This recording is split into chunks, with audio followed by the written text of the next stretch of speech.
Hello everyone, how are you?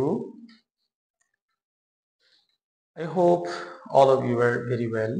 Today I am discuss about present perfect tense, its structures and important issues that are essential for you to learn. আজকে আমরা present continuous টেন্সের সকল খুঁটিনাটি বিষয়গুলো আমরা জানবো। আর আমি প্রথমেই সবাইকে বলবো ধৈর্য সহকারে আমার এই পুরো ভিডিওটি দেখবে, তাহলে আশা করব পুরো বিষয়গুলো একদম ভালোভাবে বুঝবে। কারণ প্রেজেন্ট কন্টিনিউয়াস টেন্স খুবই গুরুত্বপূর্ণ একটা টেন্স এবং এটার খুঁটিনাটি বিষয়গুলো জানলে আমাদের ভাষার ব্যবহারে খুব ভালো হবে।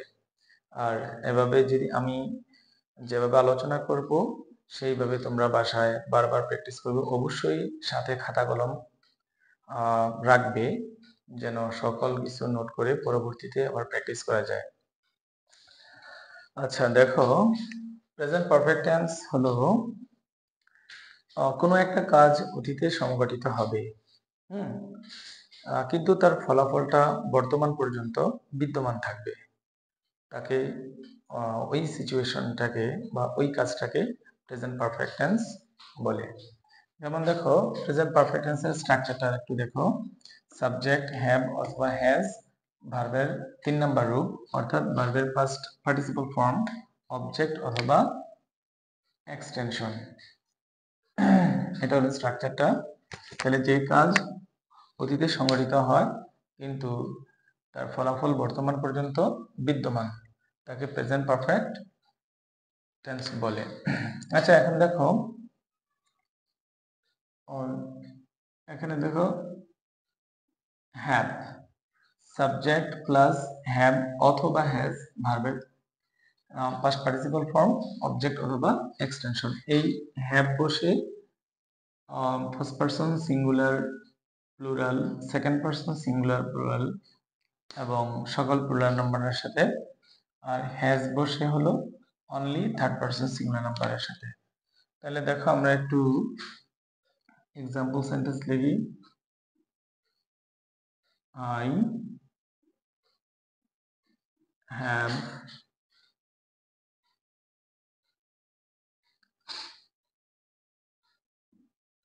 done the job. I have done the job. I এর সাথে আর কি কি সাবজেক্ট গুলোর সাথে হ্যাভ হবে? We, you,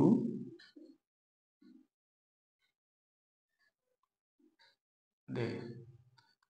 I, we, you, they, এইগুলোর সাথে হবে have. I have, we have, you have, they have। তাহলে দেখো, I have done the job, আমি কাজটা করেছি। We have done the job, আমরা কাজটি করেছি। You have done the job, তুমি কাজটি করেছো। They have done the job, তারা কাজটি করেছে। তাহলে I, we, you, they, you কিন্তু সিঙ্গুলার এবং প্লুরাল উভয়ই হয়। তাহলে first person singular plural, second person singular এবং প্লুরাল এবং থার্ড পারসন প্লুরাল নাম্বারের সাথে হয় হ্যাভ। ঠিক আছে? আর এটা হলো ভার্বের থার্ড ফর্ম অর্থাৎ ভার্বের পাস্ট পার্টিসিপল ফর্ম। আর দা অবজেক্ট হলো, দা জব হলো অবজেক্ট। তাহলে এই যে আমি কাজটা করেছি, এই কাজটা অতীতের কোনো একটা সময় করেছি কিন্তু তার ফলাফল এখনো পর্যন্ত বিদ্যমান। অর্থাৎ এই কাজটা যে করা হয়েছে, এই কাজটা করার জন্য যেমন আমার হাতে বা বিভিন্ন জায়গায় আমার এই কাজ করার চিহ্নগুলো রয়েছে। যেমন এই কাজটা যদি হয় একটা পেইন্টিং, তাহলে পেইন্টিং এর যে কালি রংগুলো আমার হাতে ভরে আছে, এই জন্য আমরা বুঝতে পেরেছি যে এটা প্রেজেন্ট পারফেক্ট টেন্স। আর একটা জিনিস খেয়াল রাখবে, প্রেজেন্ট পারফেক্ট টেন্স হলো সাম্প্রতিক সময়ে একটা কাজ সম্পন্ন হয়েছে, তার বর্তমান সময়ের সাথে তার ফলাফলের কি একটা সম্পর্ক রয়েছে। জাস্ট বিফোর কোনো একটা কাজ সম্পন্ন হয়েছে, ঠিক আছে, এটা হলো প্রেজেন্ট পারফেক্ট টেন্স। আর এই হ্যাজ হবে থার্ড পারসন সিঙ্গুলার নাম্বারের সাথে হি, শি, ইট, যে কোনো নাম যেমন রানা, এগুলোর সাথে হবে হ্যাজ। তাহলে হি হ্যাজ ডান দা জব। তাইলে দেখো এগুলোর সাথে হবে হ্যাজ। তাহলে হি হ্যাজ ডান দা জব, সে কাজটি করেছে। She has done the job, সে কাজটি করেছে। It has done the job, এটা কাজটি করেছে। Rana has done the job, Rana কাজটি করেছে। তাইলে থার্ড পারসন সিঙ্গুলার নাম্বার, আমরা থার্ড পারসন সিঙ্গুলার নাম্বার গুলো একটু খেয়াল রাখলে হবে। এগুলো হলো থার্ড পারসন সিঙ্গুলার নাম্বার, এগুলোর সাথে সবসময় কি বসবে? হ্যাজ বসবে। ঠিক আছে, তাইলে আমরা এটা একটু কোরাস করব, কোরাস করে জোরে জোরে পড়বো। জোরে জোরে পড়লে হবে কি, আমাদের স্পিকিং এবং লিসেনিং দুইটাই এট এ টাইম প্র্যাকটিস করা হবে। এইভাবে যদি আমরা সেন্টেন্সের ভার্ব এবং অবজেক্ট বিস্তারিত এক্সটেনশনটা আমরা চেঞ্জ করে আমরা এটাকে প্র্যাকটিস করলে, যদি বারবার কোরাস করি, তাহলে আমাদের স্পিকিং এবং লিসেনিংটা ক্লিয়ার হয়ে যাবে। তাহলে আমি একটু প্র্যাকটিস করে দেখাই যে কিভাবে তোমরা ভাষায় বারবার নোট করে এটা প্র্যাকটিস করবে। দেখো, I have done the job, আমি কাজটি করেছি। We have done the job, আমরা কাজটি করেছি। You have done the job, তুমি কাজটি করেছো। They have done the job, তারা কাজটি করেছে। He has done the job, সে কাজটি করেছে। She has done the job, সে কাজটি করেছে। It has done the job, এটা কাজটি করেছে। Rana has done the job, Rana কাজটি করেছে। এইভাবে আমরা ভার্বটাকে চেঞ্জ করে আবার এই সেন্টেন্সের এক্সাম্পলটা চেঞ্জ করতে পারি। যেমন এখানে আমি বললাম যে পেইন্টেড দ্য picture, তাহলে I have painted the picture, we have painted the picture, you have painted the picture, they have painted the picture, he has painted the picture, she has painted the picture, it has painted the picture, Rana has painted the picture। তাহলে এখন এগুলো আমরা অর্থ সহ বারবার করব। এই ভার্বটাকে আবার যদি আমরা চেঞ্জ করি, যেমন মাছ ধরেছে, এখন যেমন তার হাতে তার জামা কাপড় ভিজে আছে, এটা হলো ফলাফল, সে মাছ ধরেছে। তাহলে এটাকে আমি যদি চেঞ্জ করি, যেমন এই এই অংশটাকে চেঞ্জ করে আবার আমরা স্পিকিং এর জন্য প্র্যাকটিস করব। যেমন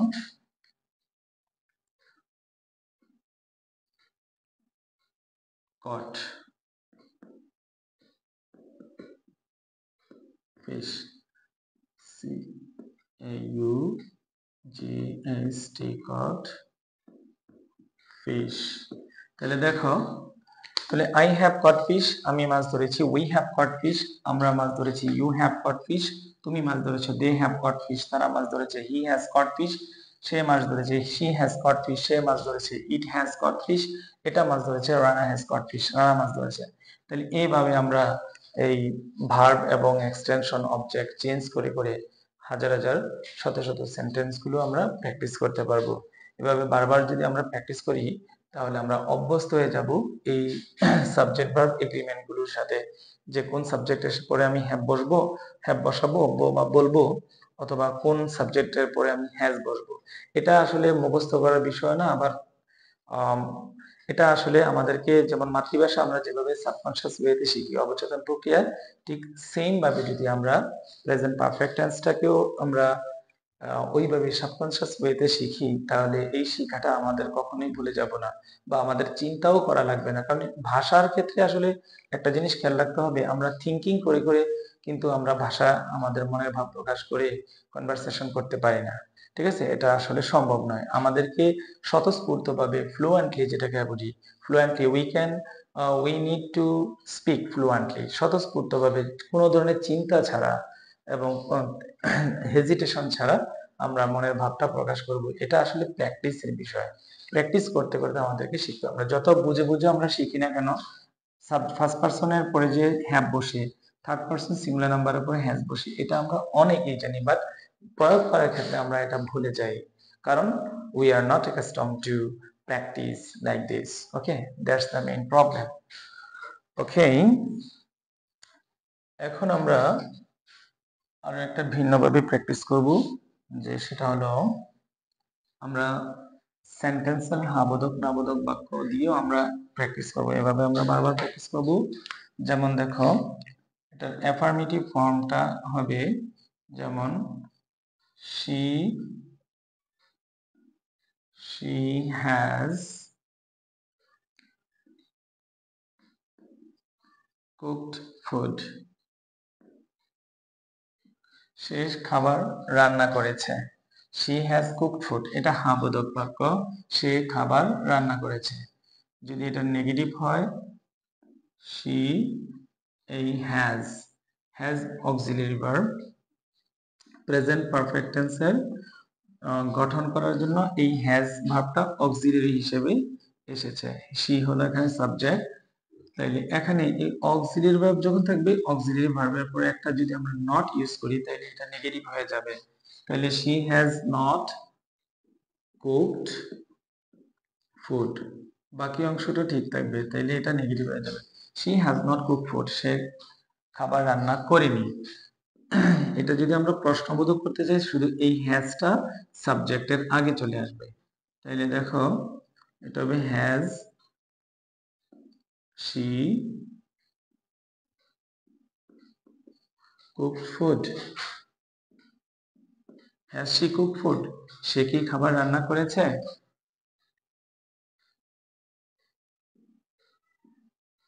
আচ্ছা, তাইলে এটা নেগেটিভ ইন্টারগেটিভটা হবে,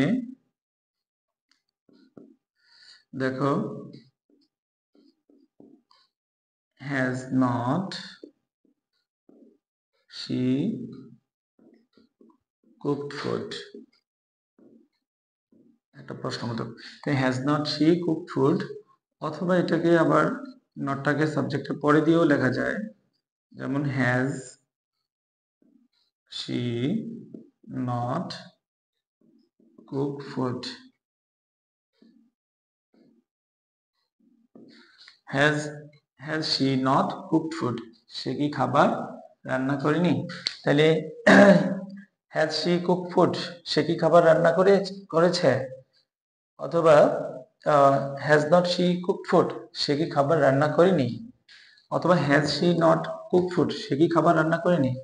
আচ্ছা, এখানে এই নেগেটিভ ইন্টারগেটিভটা আসলে অনেকটা পজিটিভ টোন দেয়, যে রান্না আসলে আমি যদি I am sure she has cooked food, in this case I can use negative interrogative, যে has not she cooked food, সে কি খাবার রান্না করেনি। তাহলে এখন এইটা আমরা এভাবে আমরা আবার কোরাস করব স্পিকিং এবং লিসেনিংটাকে ডেভেলপ করার জন্য জোরে জোরে, at least 10 minutes. Okay, she has cooked food, সে খাবার রান্না করেছে। she has not cooked food, সে খাবার রান্না করেনি। has she cooked food, সে কি খাবার রান্না করেছে। has not she cooked food, অথবা has she not cooked food, সে কি খাবার রান্না করেনি। এইভাবে আমরা এই ভার্ব এবং এক্সটেনশন চেঞ্জ করে করে আবার বাকি এক্সাম্পল করতে পারি। এখন যে খাবার রান্না করার পরিবর্তে আমরা যদি বলি খাবার খেয়েছে, তাহলে he has taken food, সে খাবার খেয়েছে। he has not taken food, সে খাবার খায়নি। has she taken food, সে কি খাবার খেয়েছে। has not she taken food, সে কি খাবার খায়নি। এইভাবে আমরা আবার হ্যাঁ বোধক, না বোধক, প্রশ্নবোধক অথবা না বোধক প্রশ্নবোধক করে আমরা আবার প্র্যাকটিস করব। প্র্যাকটিস করে এইভাবে আমরা চর্চা করব, ঠিক আছে। আচ্ছা, এখন দেখো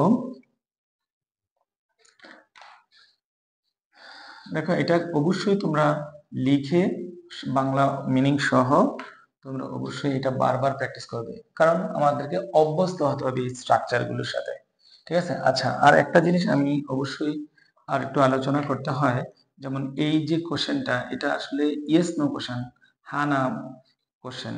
এটা হ্যাঁ না কোশ্চেন কেন বলা হয়, কারণ এই প্রশ্নের উত্তরে ইয়েস নো দ্বারাই উত্তর করতে হয়। উত্তরটা আমি একটু লিখে দিচ্ছি, এই প্রশ্নের উত্তরটা কিভাবে লিখব। যেমন দেখো, হ্যাজ শি কুকড ফুড, সে কি খাবার রান্না করেছে। এখন আমি যদি জানি সে আবার খাবার রান্না করেছে, তাহলে আমরা লিখবো yes, yes she has cooked food, হ্যাঁ সে খাবার রান্না করেছে। আচ্ছা, আরেকটা জিনিস আমাদের খেয়াল রাখতে হবে, এই ইয়েস নো কোশ্চেনের অ্যান্সারে অবশ্যই ইয়েস অথবা নো বলে উত্তর দিবে। ইয়েস বললে হাবোধক অংশ লিখবে এই অংশে, আবার অবশ্যই ইয়েস আর এই হাবোধক অংশের মাঝখানে একটা অবশ্যই কমা দিতে হবে, না দিলে কি হবে, অবশ্যই ভুল হয়ে যাবে সেন্টেন্সটা। তাহলে yes she has taken food, হ্যাঁ সে খাবার খেয়েছে। আচ্ছা, এটাকে যদি আমি নেগেটিভ উত্তর দিতে দিই তাহলে আমরা ইউজ করব নো। নো বললে অবশ্যই নেগেটিভ সেন্টেন্স লিখতে হবে। শি হ্যাজ নট, আমরা নেগেটিভ সেন্টেন্স কিভাবে লিখতে হয় জানি, হ্যাজ এর পরে একটা নট দিলেই হয়ে যাবে, তারপরে ভার্বের 3 নাম্বার রূপ, এরপরে বাকি অংশ। তাহলে দেখো yes she has cooked food অথবা no she has not cooked food. তাহলে আমাদের একটা জিনিস লক্ষ্য রাখতে হবে, এটা হলো ইয়েস নো কোশ্চেন, এই কোশ্চেনটাকে বলা হয় ইয়েস নো কোশ্চেন, ঠিক আছে। এই ইয়েস নো কোশ্চেনের উত্তর ইয়েস অথবা নো বলে আমাদেরকে অ্যান্সার করতে হবে।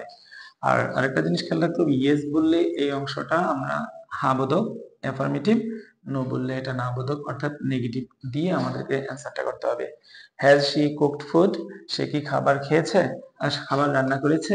Yes she has cooked food, হ্যাঁ সে খাবার রান্না করেছে। No she has not cooked food, সে খাবার রান্না করেনি।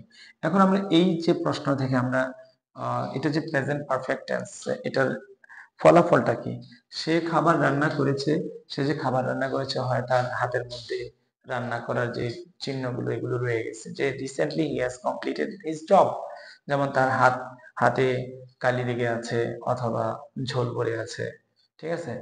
এভাবে আমরা বুঝতে পারি সে যে খাবার রান্না করেছে, ঠিক আছে। এভাবে আমরা, তাহলে আমাকে একজন রিকোয়েস্ট করেছিল, আমার একজন অডিয়েন্স, যে আমি প্রশ্নের উত্তর আমরা কিভাবে দিব, কোন টেন্সে, ওইটা একটু আলোচনা করার জন্য, এই জন্য আমি একটু ফাঁকে এই যে প্রশ্নের উত্তরগুলো আলোচনা করছি। আমি পরবর্তীতে সকল ধরনের কোশ্চেন নিয়ে আলোচনা করব এবং ওই কোশ্চেনগুলোর উত্তর কিভাবে দিতে হয় সেটাও আমি আলোচনা করব, ঠিক আছে। এটা পরবর্তীতে তোমরা এই ভিডিওগুলো পাবে। আমি টেন্স গুলো আগে শেষ করব, ইম্পর্টেন্ট যেগুলো স্পিকিং এর ক্ষেত্রে বেশি প্রয়োজন হয়। অ্যাকচুয়ালি 12টা টেন্স কিন্তু আমাদের দৈনন্দিন জীবনে খুব বেশি একটা ব্যবহার হয় না, সর্বোচ্চ 8টা টেন্স ব্যবহৃত হয়, আর বাকিগুলো খুব কম। তো আমরা 8টা টেন্স আমরা ভালোভাবে শিখবো। আমি এটা 3য় নাম্বার টেন্স, পার্ট 3। আচ্ছা, আর আমার যদি লেকচারটা ভালো হয়, তোমার ইংরেজি শিখতে যদি উপকার হয় এবং খুঁটিনাটি সকল বিষয়গুলো ইংরেজি ভাষার জানতে পারো, তাহলে অবশ্যই সাবস্ক্রাইব করবে আমার চ্যানেলটা। আর সাবস্ক্রাইব করলে আমি উৎসাহিত হব এবং আরো সুন্দর সুন্দর ভালো ভিডিওগুলো আমি করব। একটা ভিডিও তৈরি করতে অবশ্যই অনেক পরিশ্রম হয়, আর তোমাদের যদি ভালো লাগে তাহলে অবশ্যই সাবস্ক্রাইব করবে। আমি উৎসাহিত হয়ে পরবর্তীতে আমি আরো ভালো ভিডিওগুলো করব, যেগুলো তোমার ভাষা শিখতে, ইংরেজি ভাষাটা শিখতে অনেক উপকার হয়। ওকে, আসো এখন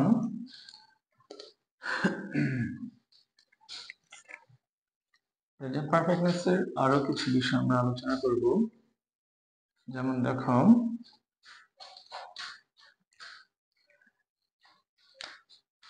এভার, প্রেজেন্ট পারফেক্ট টেন্সে কিছু অ্যাডভার্ব ব্যবহৃত হয়। এভার, yet, already,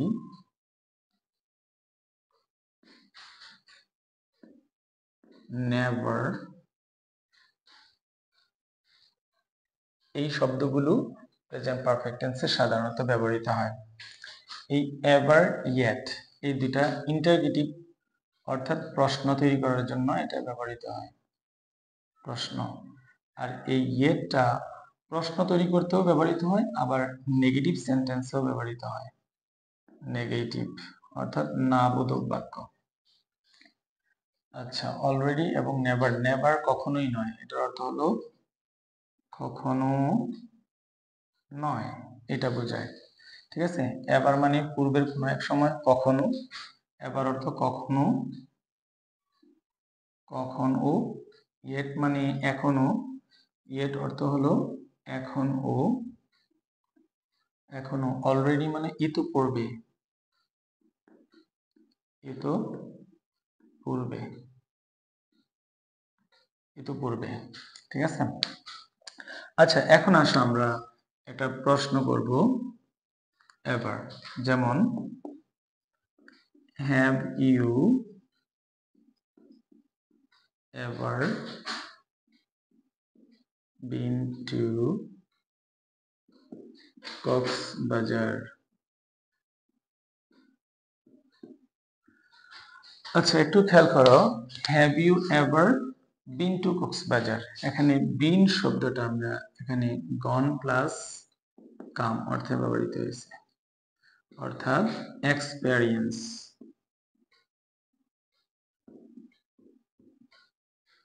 অর্থাৎ you have an experience to go somewhere. In this case, you can use present perfect continuous tense. Have you ever been to Cox's? It means, do you have any experience to go to Cox's? মানে এটার অর্থ হলো তুমি কি কখনো কক্সবাজারে গিয়েছো। এখানে এবার অর্থ কখনো। আমরা একটু আগেই বলেছি এবার শব্দটা আমরা কোশ্চেন করার সময় ব্যবহার করব। তাহলে have you ever been to Cox's Bazar মানে তুমি কি কখনো কক্সবাজারে গিয়েছো। দ্যাট মিনস তোমার কি কখনো কক্সবাজারে যাওয়ার অভিজ্ঞতা আছে। এই বিন দ্বারা এটা জানতে চাওয়া হচ্ছে, ঠিক আছে। আচ্ছা দেখো, তাহলে have you ever been to Cox's Bazar, তুমি কি কখনো কক্সবাজারে গিয়েছো। তাহলে এটার অ্যান্সারটা আমরা কিভাবে দিব। যদি আমি একবার অথবা দুইবার আমার কক্সবাজারে যাওয়ার অভিজ্ঞতা থাকে, তাহলে আমি লিখবো এটা ইয়েস নো কোশ্চেন, অবশ্যই আমাকে ইয়েস নো বলে অ্যান্সার করতে হবে। Yes I have been to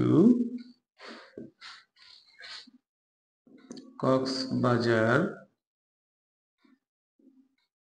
মনে করো টুয়াইস। আমি কক্সবাজারে টুয়াইস এর পরিবর্তে আমরা টু টাইমস লিখতে পারি, টু টাইমস। তাহলে I have been to Cox's Bazar 2 times or twice দুইবার। হ্যাঁ, আমি কক্সবাজারে দুইবার যাওয়ার আমার অভিজ্ঞতা আছে, মানে আমি দুইবার গিয়েছি। যদি আমি এটাকে না বোধক প্রশ্ন উত্তর দিতে চাই, নো। এখন একটু খেয়াল করো, এবার দ্বারা যখন প্রশ্ন করা হবে তোমাকে, তাহলে অবশ্যই না বোধক অ্যান্সারে তোমাকে অবশ্যই নেভার দ্বারা করতে হবে।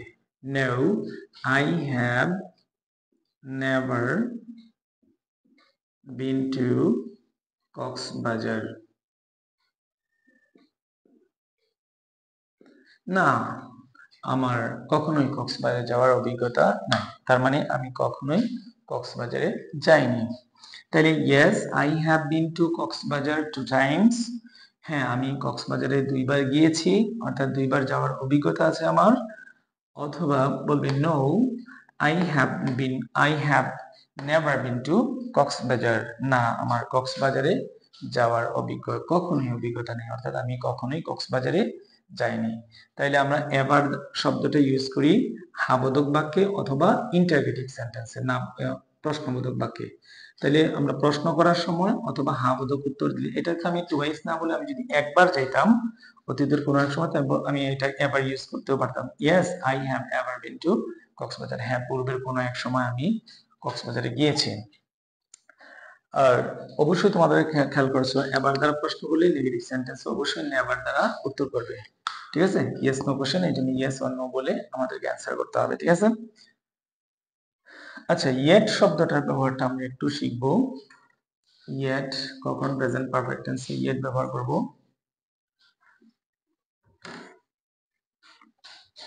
আর যদি তোমাদের লিখতে একটু প্রবলেম হয়, ভিডিওটা পিছন দিকে টেনে একটু জুম করে তোমরা অবশ্যই নোটটা করে নিবে। নোট করলে অ্যাকচুয়ালি তুমি নোট ছাড়া কিন্তু তুমি ভালো করতে পারবে না, কারণ তোমার এই প্র্যাকটিসটা কিছুদিন পরে আর মনে নাও থাকতে পারে, ঠিক আছে।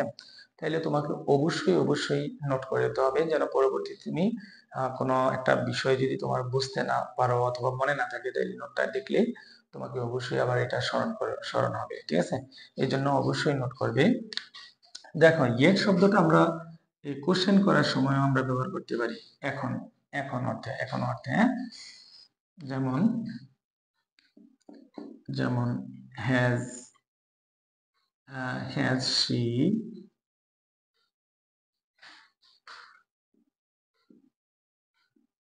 yet gone there? Has she yet gone there? সে কি এখনো, has she not, এখানে not yet। আচ্ছা, আমরা নেগেটিভ সেন্টেন্সে বিশেষ করে আমরা ইয়েটটা ব্যবহার করি। হ্যাজ শি নট ইয়েট গন দেয়ার? সে কি এখনো সেখানে যায়নি? সে কি এখনো যায়নি?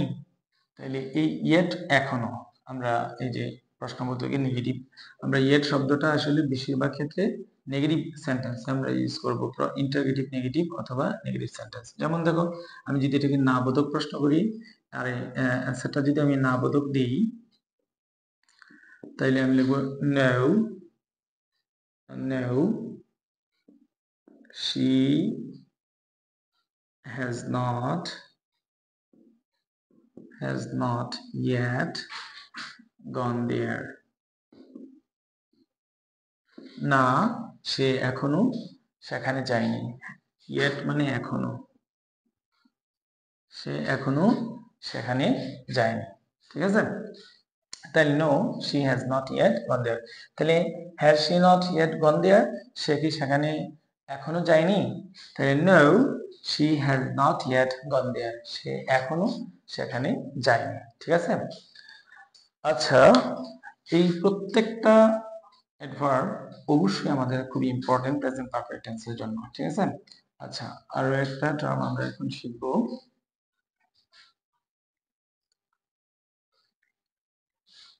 already ব্যবহারটা। already is so much important in present perfect tense। তাহলে দেখো, already শব্দটা আমরা মূলত ইউজ করি যে প্রত্যাশা করার পূর্বে যখন কোনো কাজ করে ফেলা হয়, তখন আমরা already শব্দটা ইউজ করব।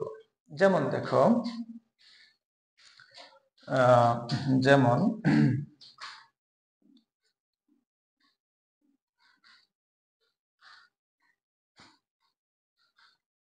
যেমন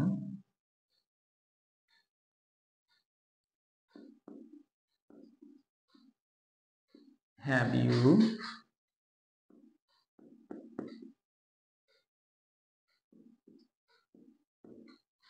written the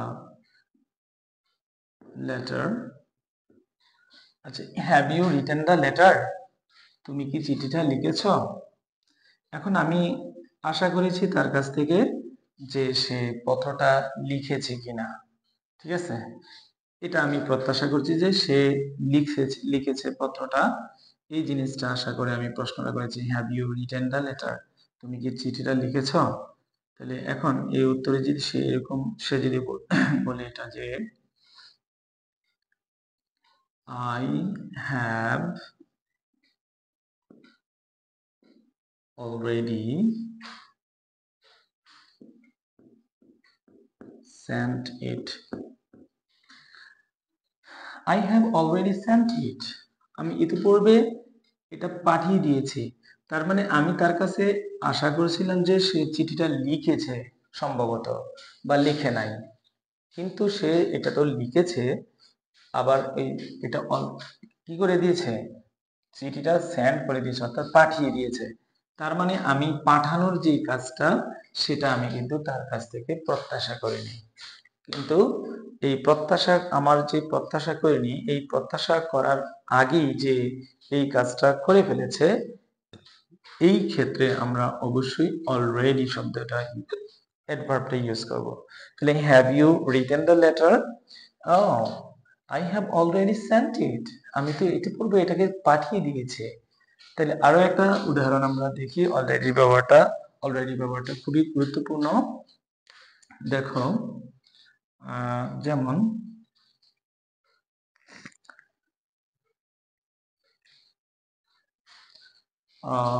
যেমন একটা প্রশ্ন করলে একটা স্টুডেন্টের কাছে তার টিচার যে আর ইউ going to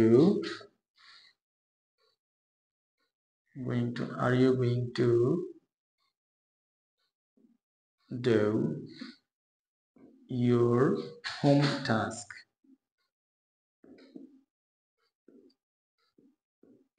আচ্ছা, are you going to do your home task? তুমি কি তোমার বাড়ির কাজটা করবে? তুমি কি তোমার বাড়ির কাজটা করবে? তার মানে সে ইন ফিউচারে বা নিকটতম ভবিষ্যতে একটা কাজ করবে কিনা সেটা আমি জানতে চাচ্ছি। ঠিক আছে, আর ইউ গোয়িং এখানে কেন প্রেজেন্ট কন্টিনিউয়াস টেন্স ইউজ করলাম? কারণ কোনো কাজ করার সিদ্ধান্ত এবং আয়োজন হলে আমরা প্রেজেন্ট কন্টিনিউয়াস টেন্স ইউজ করি। ঠিক আছে, এখানে একটা কোশ্চেন মার্ক হবে। তাহলে এখন দেখো, আমি প্রত্যাশা করেছি সে হোম হোম বাড়ির কাজটা সে করবে, ইন ফিউচারে নিকটতম ভবিষ্যতে সে কাজটা করবে। কিন্তু সে যদি বলে oh oh I have already prepared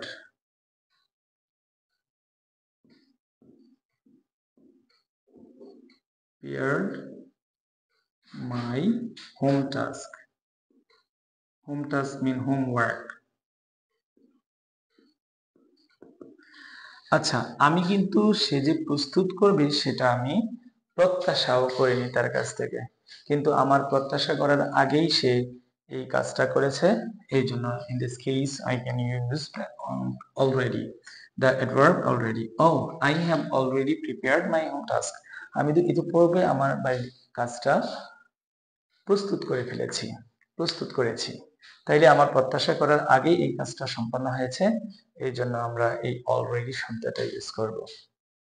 আমি আশা করব প্রেজেন্ট পারফেক্ট টেন্সের অনেক গুরুত্বপূর্ণ বিষয়গুলো আমরা আলোচনা করেছি এবং তোমরাও বুঝতে পেরেছ।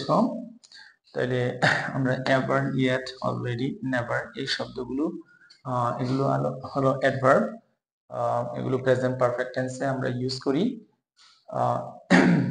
আর এগুলো প্রত্যেকটার আলাদা আলাদা ব্যবহার এবং সিচুয়েশন আমি তোমাদের কাছে অলরেডি উপস্থাপন করেছি, যার মাধ্যমে তোমরা এগুলোর ব্যবহার ভালোভাবে বুঝতে পেরেছ। কিন্তু শুধু বুঝলেই হবে না, তোমাদের প্র্যাকটিসের মধ্যে নিয়ে আসতে হবে। অ্যাকচুয়ালি আমরা যদি বুঝে বুঝে কোনো কিছু শিখি, সেটার চেয়ে ভাষা শিক্ষার ক্ষেত্রে এটার চেয়ে আরো বেশি গুরুত্ব হলো আমরা সাবকনশিয়াস ওয়েতে, অর্থাৎ স্বতঃস্ফূর্তভাবে প্র্যাকটিসের মাধ্যমে আমরা যদি চর্চার মাধ্যমে শিখতে পারি, সেটা অনেক বেশি হেল্পফুল হবে। ঠিক আছে, তাহলে we need to acquire the knowledge of English grammar and English language. We should not learn the language, we should acquire language. Learn আর acquire এর মধ্যে অবশ্যই একটু পার্থক্য আছে। লার্ন হলো আমি বুঝে বুঝে কোনো কিছু শেখা, আর acquire হলো সাবকনশিয়াস ওয়েতে, অবচেতন প্রক্রিয়া কোনো কিছু শেখা। যেমন মাতৃভাষাগুলো আমরা আসলে সাবকনশিয়াস ওয়েতে শিখি। একটা রিক্সার ড্রাইভারও কিন্তু জানে না সমাস, কৃত প্রত্যয়, কারক বিভক্তি, ঠিক আছে, সন্ধি বিচ্ছেদ, কিন্তু সে কিন্তু শুদ্ধ বাংলা ভাষায় অবশ্যই কথা বলতে পারে, কারণ সে বুঝে বুঝে শিখে নেয় তার ভাষাটা।